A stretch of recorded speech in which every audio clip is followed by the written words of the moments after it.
കൊച്ചിയിലൊരു കപ്പലെടുത്ത്. കൊച്ചിക്കാർ എല്ലാ പച്ചക്കറികളിലും ചെമ്മീൻ ഇടുമോ? എൻ്റെ ചങ്ങനാശ്ശേരിയുള്ള കൂട്ടുകാരുടെ സംശയമാണ്. കാര്യം സത്യമാണ്. കൊച്ചിക്കാർ ഒരുവിധപ്പെട്ട എല്ലാ പച്ചക്കറികളിലും ചെമ്മീൻ ഇട്ടേ വെക്കുകയുള്ളൂ. എല്ലാവരുടെയും വീട്ടിൽ എപ്പോഴും ഫ്രിഡ്ജിൽ അല്പം ചെമ്മീൻ കാണും. ചെറിയ ചെമ്മീനാണ് പച്ചക്കറിയിൽ ഇട്ട് വെക്കാൻ ഏറ്റവും കൂടുതൽ ടേസ്റ്റ്.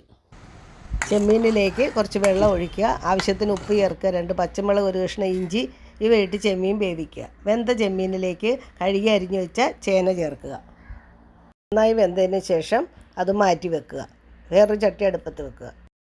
കടുക് പൊട്ടിയതിന് ശേഷം വേപ്പിലയിട്ട് അതിന് പുറകെ ചതച്ച ഉള്ളി, സവോള വേണമെങ്കിൽ നമുക്കിടാം. എൻ്റെ ഇച്ചിരി വലിയ ഉള്ളി ഇരിപ്പുണ്ടായിരുന്നുകൊണ്ട് അതാണ് ചതച്ചിട്ടത്.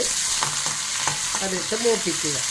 ഇതിൻ്റെ കൂടെ തന്നെ ഞാൻ ഒരു 3 വെളുത്തുള്ളി, അത് തൊണ്ടോടുകൂടി തന്നെ ഞാൻ നല്ലപോലെ കഴുകി ചതച്ച് ഒന്ന് ഇടുകയാണ്. അപ്പോൾ നല്ല ഒരു മണം വരും നമുക്ക്.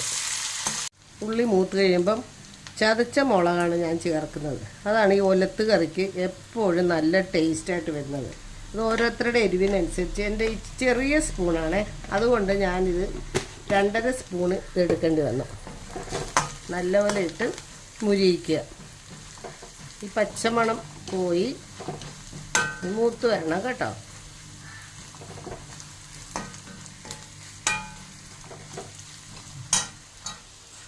അതിലോട്ട് നമ്മുടെ മൂത്ത് വന്ന നല്ല മണം വരുന്നുണ്ട്. ആ വെളുത്തുള്ളിയുടെ ഒരു മണം പ്രത്യേകമായിട്ട് വരുന്നുണ്ട്. ആ തൊണ്ടോടുകൂടി ഇട്ടുകൊണ്ട് ഞാൻ വേവിച്ച് വെച്ച നമ്മുടെ ചേനയും ചെമ്മീനും കൂടി ഇടുകയാണ്.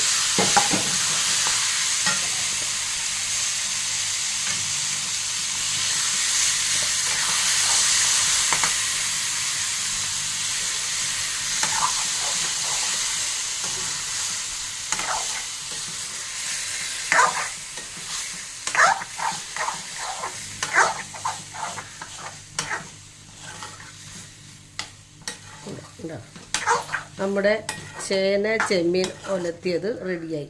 ഇനിയും ലാസ്റ്റ് ഒരു തുള്ളി പച്ച വെളിച്ചെണ്ണ ഒരു ടേസ്റ്റിന് വേണ്ടിയിട്ട് ഒന്നൊഴിച്ച് നോക്കണം. ഇതൊരു പ്രത്യേക രസമാണ് ഇങ്ങനെ ഒഴിച്ചുണ്ടാക്കുമ്പോഴത്തേക്കും. ആ പച്ച വെളിച്ചെണ്ണ ഒഴിച്ച് കഴിയുമ്പോഴത്തേക്കും തീ അങ്ങോട്ട് ഓഫാക്കിയേക്കണം. പിന്നെ തിളയ്ക്കരുത്. ഇതാണ് അതിൻ്റെ ഒരു പ്രത്യേക ഒരു രുചി വരുന്നത്. ചന്ദ്രക്കല പോലൊരു കപ്പൽ.